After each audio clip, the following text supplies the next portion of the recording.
The Chicago Sky fired their head coach, Teresa Weatherspoon, a move that had my entire timeline saying, what the hell? The Chicago Sky's locker room is in chaos. Players were huddled, some in tears, others in disbelief, and some secretly pleased. Teresa Weatherspoon, their head coach, had just been fired after a single tumultuous season.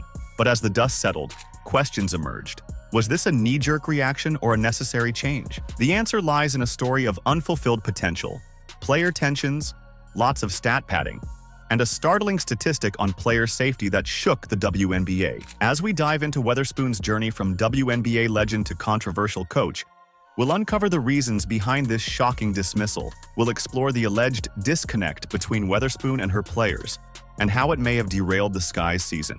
But that's not all. A jaw-dropping WNBA statistic involving Caitlin Clark will shed new light on the situation. And a lot of people, when you're going through a lot of things, just kind of throw the towel in. But that's not something this team did. We played hard all the time. The consequences of this firing could ripple through the entire league. What does it mean for rising stars like Kamilla Cardoso and Chennedy Carter? And yes, even Angel Reese might feel the aftershocks. The future of the Chicago Sky hangs in the balance, and we're about to unravel the whole story. Before we break it down, please don't forget to subscribe to the channel. Are you ready? Let's go. The relationship that she built with Angel Reese and with Kamilla Cardoso, to have your two young stars vocally bought into you as the coach and then to move on from you without even giving you more than one single season to try to get it right, it just doesn't sit well with me. As the Sky's future hangs in the balance, we rewind to a time when Teresa Weatherspoon was the darling of the WNBA. What caused such a dramatic fall from grace? The answer lies in a perfect storm of circumstances that transformed a beloved legend into a controversial figure in just one season. Teresa Weatherspoon's journey from WNBA star to coaching controversy is a tale of high expectations and unfulfilled potential. During her playing career, Weatherspoon was a force to be reckoned with on the court. A 5-time WNBA All-Star and 2-time Defensive Player of the Year, she led the New York Liberty to 4 WNBA Finals appearances. Her half-court buzzer beater in the 1999 Finals remains one of the most iconic moments in league history. They've got to go the length of the floor. Teresa Weatherspoon. And when I let it go, I watched that ball go, which it took like 30 minutes. I looked up at the ball and I'm like, wow, that looks like it's gonna go in. The shot went up. I was standing under the basket and I said, you know what, that looks like it's going in. At the buzzer, a 3. Oh, she put it in!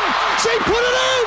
And the Liberty win game 2! Weatherspoon's transition to coaching seemed like a natural progression. After gaining experience as a player development coach for the New Orleans Pelicans, she was hired as the head coach of the Chicago Sky in October 2023. The move generated excitement among Chicago fans and players alike, who hoped Weatherspoon's winning mentality would propel the team to new heights. However, the reality of Weatherspoon's first season with the Sky was far from the fairy tale many had envisioned. The team faced significant challenges from the outset. A lack of draft assets due to previous trades left the Sky with limited options to bolster their roster. Injuries to key players, including promising freshman Kamilla Cardoso at the start of the season and Angel Reese at the end, further complicated Weatherspoon's efforts to build a cohesive unit. Despite these obstacles, there were glimpses of potential. Weatherspoon's focus on player development yielded some positive results, particularly with young talent like Cardoso. The first-year center showed flashes of brilliance throughout the season, hinting at a bright future for the Sky's front court. Yet, as the season progressed, cracks began to appear in the team's foundation. The Sky's record collapsed, finishing at a disappointing 13 wins and 27 losses, 5 games worse than 2023, and missing the playoffs for the first time since 2018. This marked decline raised questions about Weatherspoon's ability to translate her on-court success to the coaching realm. When you got people that's steady bashing you, that's supposed to be our supporters, I feel like that was a little slap in the face, and that was hard to kind of deal with, but It was disgusting. it was really disgusting. The mid-season trade of Marina Mabrey, a consistent three-point threat and solid defender, further disrupted the team's offensive rhythm. While Mabrey never really revealed why she requested for a trade, one can speculate that she saw early on the disarray in the Sky locker room, hinting that she wants to compete for a championship with veterans. Without Mabrey's outside shooting, the Sky struggled to space the floor effectively, leading to a disjointed offensive approach that often prioritized individual performances over team success. Stat padding, anyone? We'll talk about that more later. As the losses mounted, rumors of a growing disconnect between Weatherspoon and her players began to circulate. Exit interviews revealed a team in turmoil, with some players expressing frustration over communication issues and tactical decisions. The once promising partnership between the WNBA legend and the Chicago Sky had seemingly unraveled in record time. Possibly be, you want to take advantage of time. And if you have the opportunity to come together, you want to take advantage of that, especially when you're young, especially when you're a young team and you want to kind of gain a little bit more chemistry, a little more continuity, a little more cohesiveness, a little more understanding of one another. It's big to take advantage of that time. And possibly that could be something that now will be, you'll see a lot more of it. Which is big. It'll be huge. Weatherspoon's limited head coaching experience became increasingly apparent as the season wore on. Her 6 years at Louisiana Tech and time as a development coach hadn't fully prepared her for the complex dynamics of leading a professional team through adversity. The Sky's roster, which had undergone significant changes since their 2021 championship run, required a delicate balance of veteran leadership and player development that proved challenging to navigate.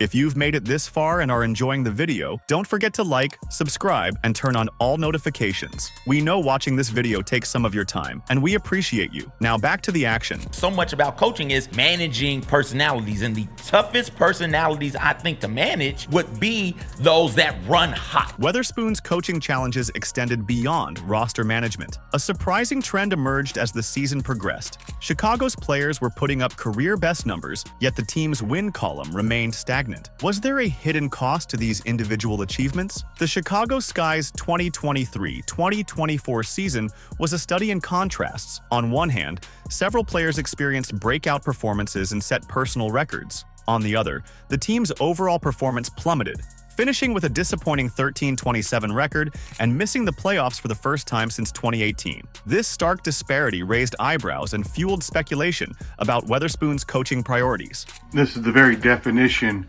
of stat padding. You are down by 22 points, and you've got the Fever's bench player, bench player, bench player, bench player, bench player, playing against bench player, bench player, bench player, bench player, starter, just so that she can get her double-double.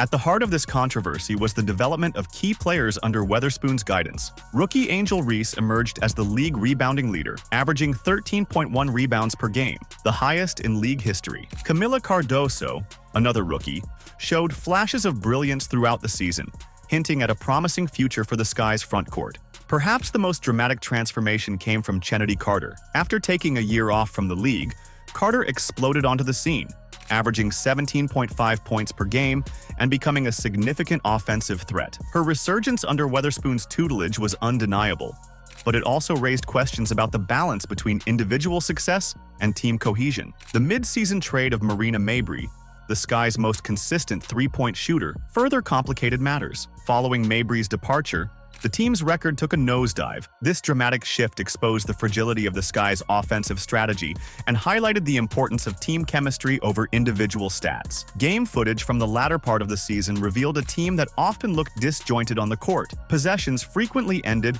with isolation plays or forced shots, rather than fluid ball movement and coordinated team efforts. While these moments sometimes resulted in highlight reel plays for individual players, they rarely translated into consistent wins for the Sky. The emphasis on individual achievements appeared to come at a cost. Exit interviews revealed a growing disconnect between Weatherspoon and her players. Some expressed frustration over communication issues and tactical decisions that seemed to prioritize personal stats over team success. The once promising partnership between the WNBA legend and her squad had unraveled, leaving a trail of impressive box scores but disappointing team results. Here's Cardoso expressing her frustration after one of those games. Honestly, don't have an answer for you, but this was embarrassing, so I really hope we figure out what was wrong and go back to the court tomorrow, practice, or do whatever we gotta do and fix it for our next road game. The stat padding dilemma extended beyond the court, impacting team morale and unity. As certain players' numbers soared, others saw their roles diminish,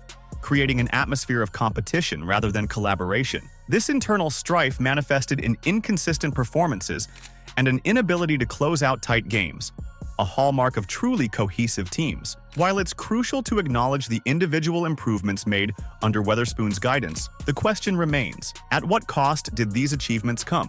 The Sky's front office ultimately decided that the trade-off between personal accolades and team success was too steep, leading to Weatherspoon's dismissal after just one season. The third 30-point game of the season, and in enemy territory gets this kind of salute as she exits the game.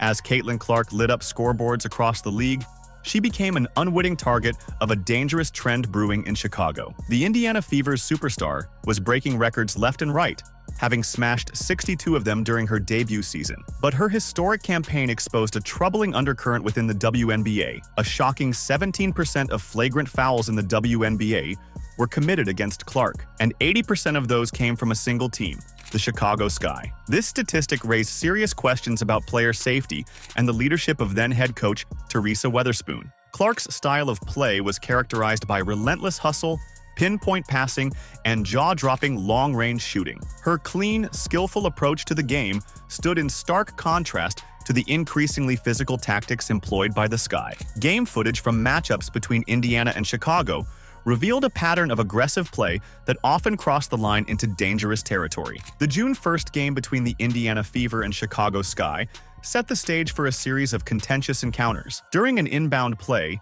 Kennedy Carter of the Sky committed a hard foul on Caitlin Clark. Kennedy Carter now with 12 points off the bench.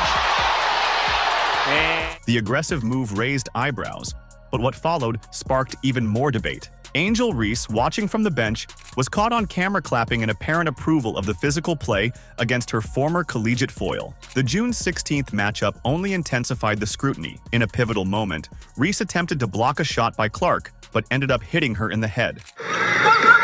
Clark! Hammer! Officials reviewed the play and upgraded it to a flagrant 1 foul, underscoring the severity of the contact. Reese defended her actions, calling it a basketball play and emphasizing her intent to go for the ball. Let's watch the footage and you be the judge. Foul, I believe, to Angel Reese.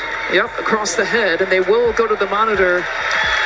Indiana once again dispatches of Chicago handily, 91-83 after 23 points, 9 assists, and 8 rebounds from Clark. 2 more flagrants happened in a later game against the Sky. The frequency of these fouls against Clark raised eyebrows across the league. Why was Chicago responsible for such a disproportionate number of flagrant fouls against one player? And more importantly, why wasn't Weatherspoon addressing this behavior? Weatherspoon's apparent lack of control over her team's conduct on the court became a growing concern. As a former Defensive Player of the Year, she was no stranger to physical play. However, the line between tough defense and dangerous aggression seemed to blur under her watch. This raised questions about her ability to instill discipline and maintain a balance between competitive play and player safety. The contrast in playing styles between Clark's Fever and Weatherspoon's Sky couldn't have been more stark. While Clark dazzled fans with her skill and finesse, the Sky seemed to rely increasingly on intimidation and physicality. This approach not only put players at risk,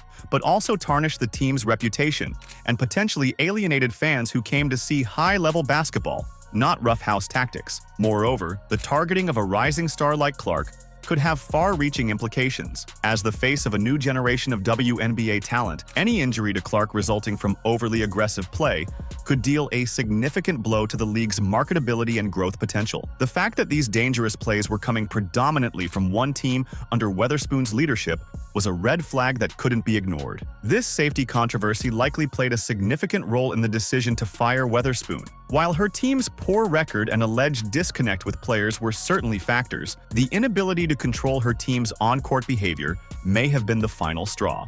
The Sky organization, facing mounting pressure from fans, media, and potentially the league itself, had to take action to address these concerns. And then Chicago Sky fired coach Teresa Weatherspoon less than a year after her hire.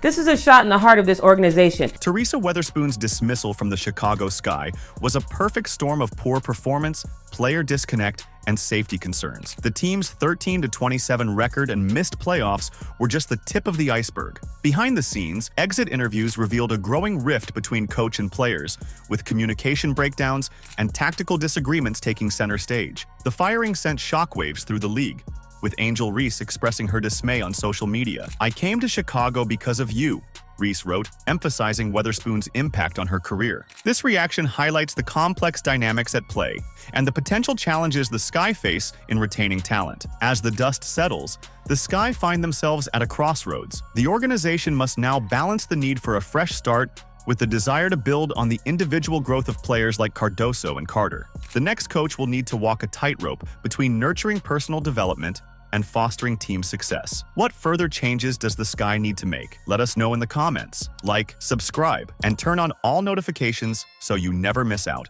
Click the video on the screen, and we will see you in the next one.